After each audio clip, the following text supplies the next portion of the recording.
자, 지금 보시면 나스닥이 한 차례 크게 급락을 보여줬습니다. 이렇게 급락을 보여줬던 이유가 뭐냐면 고용지표가 너무나도 좋게 나와줬기 때문이에요.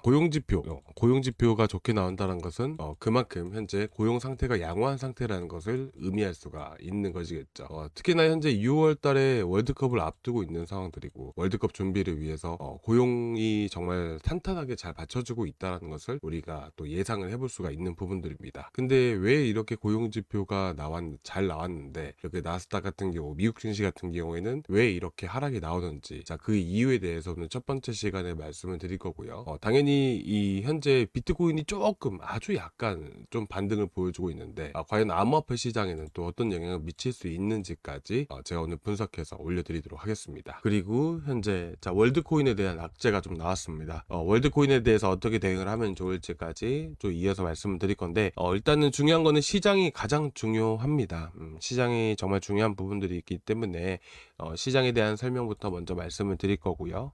일단 쉽게 보시면 되십니다. 자, 지금 고용이 좋아졌다라는 것은 고용이 좋아졌는데 왜 지수가 떨어지느냐 라고 했을 때 결론만 두고 말씀드리면 금리 인상 가능성이 매우 높아졌다라고 보기 때문이에요. 왜 고용이 좋아졌는데 금리 인상으로 연결될 수가 있을까요? 지금 어쨌든 물가가 계속해서 올라가고 있죠. 물가는 계속 천정부지로 올라가고 있습니다. 물가가 올라가게 되면 어떻게 되나요?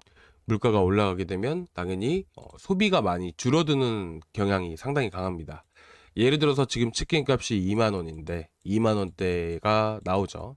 근데 만약에 갑자기 4만 원이 되고 5만 원이 된다라고 가정을 해보겠습니다.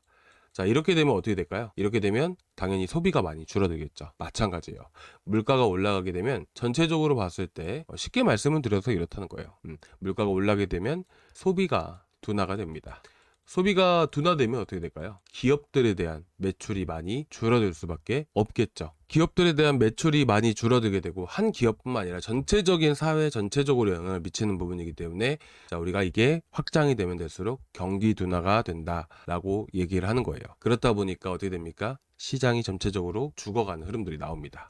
근데 어쨌든 소비가 둔화가 되잖아요. 그러면 소비가 둔화가 되게 되면 좀 중장기적으로 봤을 때 어느 정도 물가 상승 압력이라는 게 줄어들 수밖에 없어요.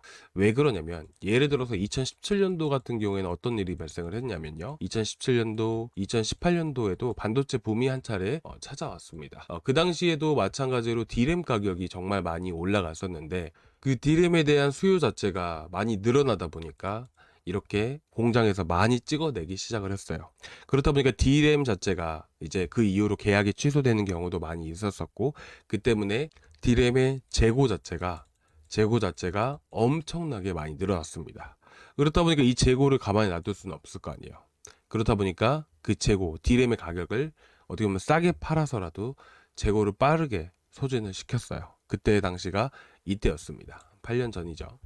근데 마찬가지예요. 결국에는 이 산업뿐만 아니라 전체적인 산업들도 재고라는 게 분명히 있을 수밖에 없고 재고를 처리하기 위해서 싼 값에 판매를 하기 시작을 한다는 겁니다. 그래서 마찬가지로 이렇게 물가 상승 압력이 줄어드는 효과가 만들어지게 돼요. 자, 여기서 핵심 뭐예요? 소비 둔화가 이어진다는 거예요. 근데 지금 고용 자체가 늘어난다는 것은 어떤 의미를 가질 수가 있을까요? 사람들의 소비도 같이 늘어날 수가 있다는 거예요. 소비가 늘어나게 되면 어떻게 될까요? 소비가 늘어나게 되면 물가가 지금 안 그래도 상승이 나오고 있는데 소비가 계속 늘어나게 되면 어떻게 돼요?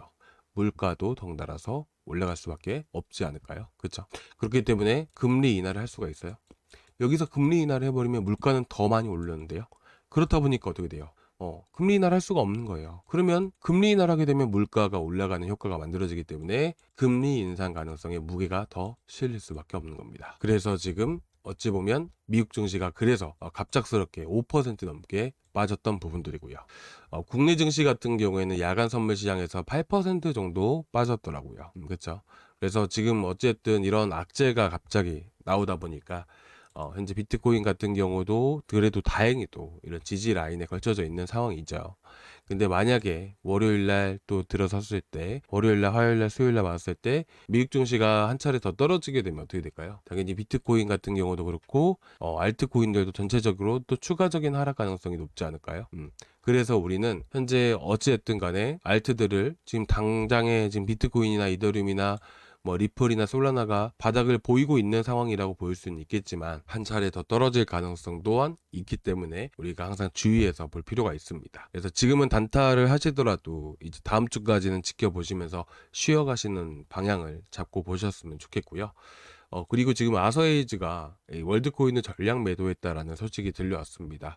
그 때문에 월드코인 같은 경우도 지금 정말 많이 떨어지고 있는 시점입니다. 일단은 지금 어쨌든 월드코인에 호재가 있어서 급등했던 것들도 아니고, 그리고 현재 떨어지는 이유가 시장 때문에 뭐 과격하게 많이 떨어진 부분들도 있겠지만 오히려 시장보다는 이제 아서에이즈가 매도를 했다라는 소식 때문에 더 많이 떨어진 게 큽니다. 그래서 이거는 시장이 반등이 나온다 하더라도 지금 현재 악재가 나왔던 부분들이기 때문에 투심 자체가 죽을 수밖에 없어요. 그래서 이거는 어찌됐든 현재 위치에서 단기적인 반등이 나왔을 때라도 빠르게 대응을 하시는 걸 여러분들께 권유해드리고 싶습니다. 일단은 현재 위치에서 1시간 봉 흐름으로 보시더라도 뭐 전체적인 뭐 중기적인 관점에서 추세는 아직까지는 유지를 해주고 있습니다. 하지만 이 추세라는 게 결국에는 241선과 201선을 이탈을 하게 되잖아요. 1시간 봉이나 4시간 봉 기준으로 했을 때 이탈을 하게 되면 크게 또 급락을 하는 경우가 되게 많아요. 그래서 현 시점에서는 620원을 이탈하게 되었을 때는 반드시 대응을 하시는 게 좋고, 그리고 오늘 같은 경우에는 오후 들어서부터 해서 반등이 한 차례 강하게 나와줬잖아요. 사실은 이때 매도를 했었어야 되는 게 맞습니다. 근데 어쨌든 반등이 또 강하게 나와줬던 만큼 이 위쪽에는 또 매물이 많이 포진되어 있는 구간이기 때문에 여기까지 올라간다라기보다는 만약에 620원대를 지켜주면서 다시 한 번 더 반등이 나온다라고 했을 때는 대략 677원까지 반등이 나올 수 있습니다. 660원에서 670원 정도까지 해가지고 반등이 나오게 되면 반드시 대응을 하시는 걸 권유해드리고 싶습니다. 자, 다시 말씀을 드리면요, 지금 241선, 자, 이 빨간 색깔 선은 자, 6번째 빨간 색깔 보이시죠? 이거는 201선입니다. 밑에 것이 241선 인데 보통은 201선과 241선을 지켜줘야지만 다시 한 번 더 강세를 보일 수가 있게 됩니다. 뭐 니어 프로토콜이라든지 뭐 온도 파이낸스라든지 이런 코인들도 똑같이 마찬가지였었어요. 자, 보시면 어때요? 이거는 이제 어떻게 보면 월드코인 같은 경우는 뭐 하루 이틀 만에 이렇게 크게 급등이 나왔던 것이고,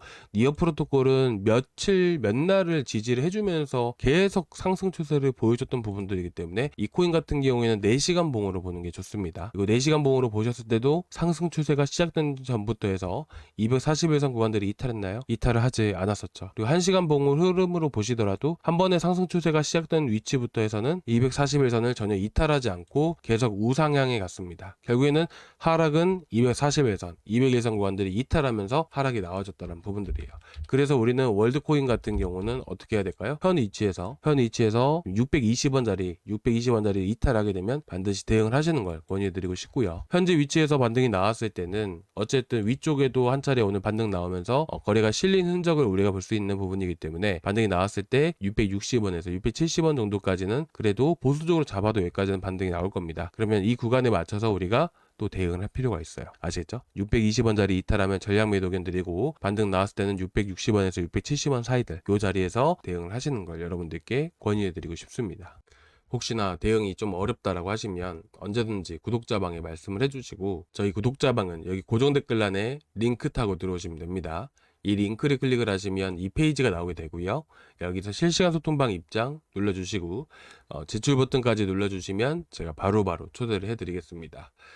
그리고 당분간은 단타를 할 때 좀 이제 이전처럼 매일매일 단타를 하지는 못할 것 같아요. 제가 지난 시간에도 여러분들께 말씀을 드렸던 내용이지만 현재 비트코인에 대한 전체적인 흐름으로 보셨을 때도 어쨌든 비트코인이 지금 많이 떨어지고 있잖아요. 그리고 지난 10몇 년간의 데이터들을 보시게 되시면 보통 비트코인이 바닥을 형성을 했을 때가 이 파란 색깔 라인까지 떨어졌을 때, 그때 비트코인의 바닥이라는 게 형성되기 시작을 했다라는 겁니다. 이때가 2013년도, 2015년도 자리였고요. 그리고 지금 보고 계신 것은 2018년도였습니다. 그렇죠? 비트코인이 검은색이고요. 검은색이 비트코인의 가격이고, 바닥을 대부분 형성했을 때가 파란색 라인을 한 차례 터치를 했던 그 시점이라는 거죠.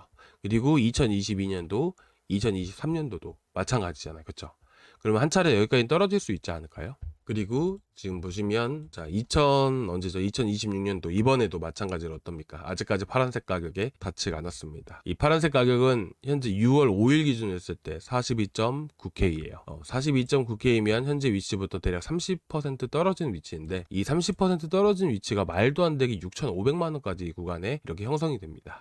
그래서 어느 정도는 우리가 당분간은 좀 비트코인이나 이더리움이나 메이저 코인들이 바닥을 보이기 전까지는 우리가 좀 더 지켜보는 게 좋지 않을까라는 생각이 들게 됩니다. 자, 오늘 영상 여기까지 준비했고요. 또 궁금하신 거 있으시면 언제든지 말씀해 주시고 다음 시간에 또 뵙도록 하겠습니다. 감사합니다.